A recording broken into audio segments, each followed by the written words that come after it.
Morning बच्चों, ओम शांति। आज हम ईवीएस लेंगे राजा। ईवीएस में हम चैप्टर लेंगे 11। ठीक है। एयर टू लिव मतलब हवा जीने के लिए। ठीक है।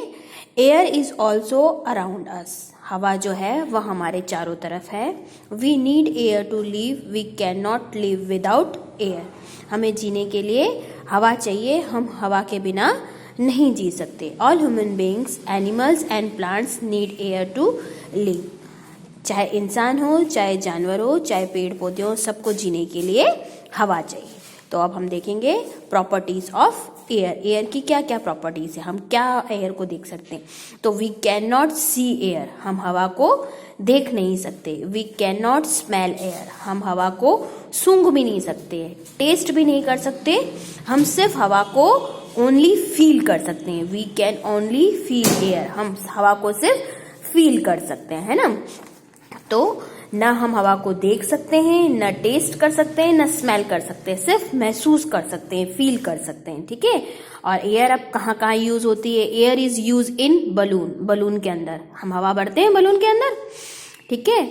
और फ्लाइंग करने के लिए किस किस को, काइट को और एरोप्लेन्स को फ्लाइंग करने के लिए, उड़ने के लिए भी हवा की जरूरत होती है। जहाँ पर हवा कम होती है, हवा का दबाव कम होता है, वहां पर पतंग नहीं उड़ती। और चाहे प्लेन चलता भले मशीन से है, लेकिन अगर उसको हवा का दबाव कम मिले तो वो आगे की तरफ नहीं बढ़ता, उसकी स्पीड स्लो हो जाती है, इसलिए उसको भी हवा की जरूरत होती है। उसके अलावा air is use in tyre, tyres जो होते हैं उनके अंदर भी हम हवा भरते हैं, भराती है ना मम्मा पापा, व्हीकल्स में हवा भराते हैं ना, इस तरीके से। ठीक है। उसके बाद air helps wet cloth to dry, गीले कपड़ों को सुखाने के लिए भी हवा की जरूरत होती है।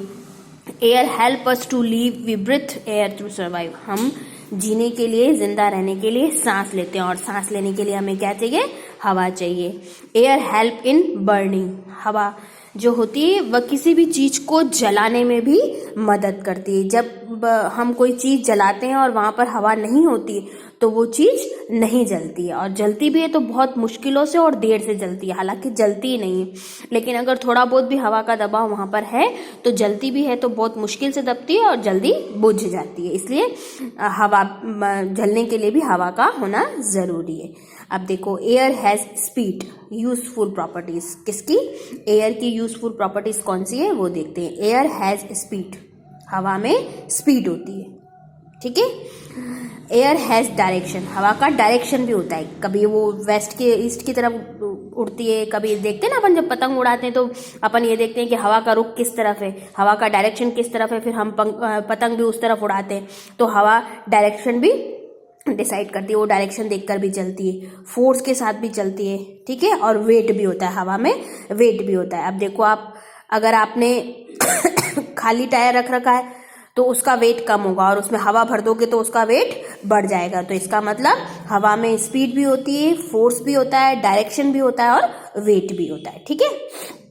अब देखिए एयर को कैसे पोल्यूट किया जाता है, एयर गंदी कैसे होती है। Dirty air is also called polluted air, गंदी हवा जो होती है उसको हम क्या बोलते हैं, polluted air. It's get dirty and polluted because of the germs, dust and smoke with factories, dump और फ्रॉम मोटर व्हीकल्स। हवा में जब जम्स हो जाते हैं, मिट्टी हो जाती है, धुआं हो जाता है जो फैक्ट्रीज में से निकलता है, गाड़ियों में से निकलता है, उसकी वजह से जो हवा गंदी होती है उसको हम बोलते हैं पोल्यूटेड एयर। ठीक है। अब देखिए, it is a very harmful to stick polluted air, it's can be causes many disease. ये जो गंदी हवा होती है वो क्या करती है, हमारे लिए हार्मफुल होती है।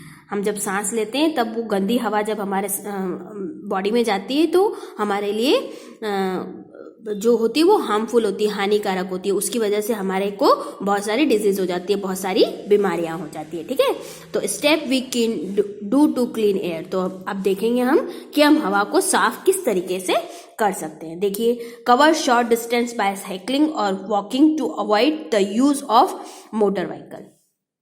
क्या करना है, छोटे से डिस्टेंस पर, जब आपको पता है कि हमको थोड़ी सी दूर ही जाना है, तो या तो साइकिल पे जाना चाहिए या वॉक करते हुए जाना चाहिए। ठीक है, मोटरसाइकिल को या स्कूटर को या कार को अवॉइड करना चाहिए। जहां पर हम देखते हैं कि ये छोटा सा डिस्टेंस है, हम पैदल चलकर भी जा सकते हैं या साइकिल पर भी जा सकते हैं, तो हमें वो जो छोटा डिस्टेंस है उसको कवर करने के लिए साइकिल का या वॉकिंग का यूज करना चाहिए। मोटरसाइकिल और ये जो धुआं छोड़ने वाले व्हीकल्स होते हैं ना, उनको अवॉइड करना चाहिए। ठीक है, उसके बाद है grow more plants and tree, बहुत सारे पेड़ पौधे उगाने चाहिए। ठीक है, avoid burning to garbage and disposals, और जो लोग कचरा जलाते हैं, काफी क्या होता है, काफी लोग जो होते हैं घर के बाहर कचरा इकट्ठा हो जाता है तो उसको जला देते हैं, तो उसकी वजह से भी जो वो कचरा जलता है ना, डिस्पोजल्स चलते हैं, उसकी वजह से क्या होती है, हवा गंदी होती है, तो ये चीजें भी नहीं करनी चाहिए।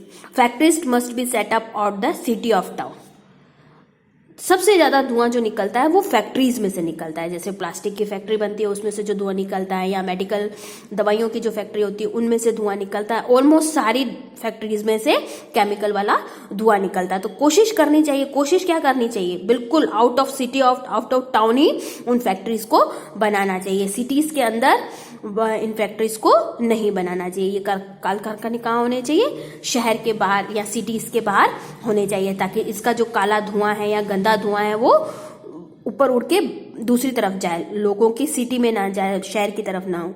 ठीक है, तो इस तरीके से ये आपका छोटा सा चैप्टर है, अच्छे से आपको रीड करना है, समझना है। कल हम इसके क्वेश्चन आंसर करेंगे। ठीक है बच्चा, बाय, टेक केयर।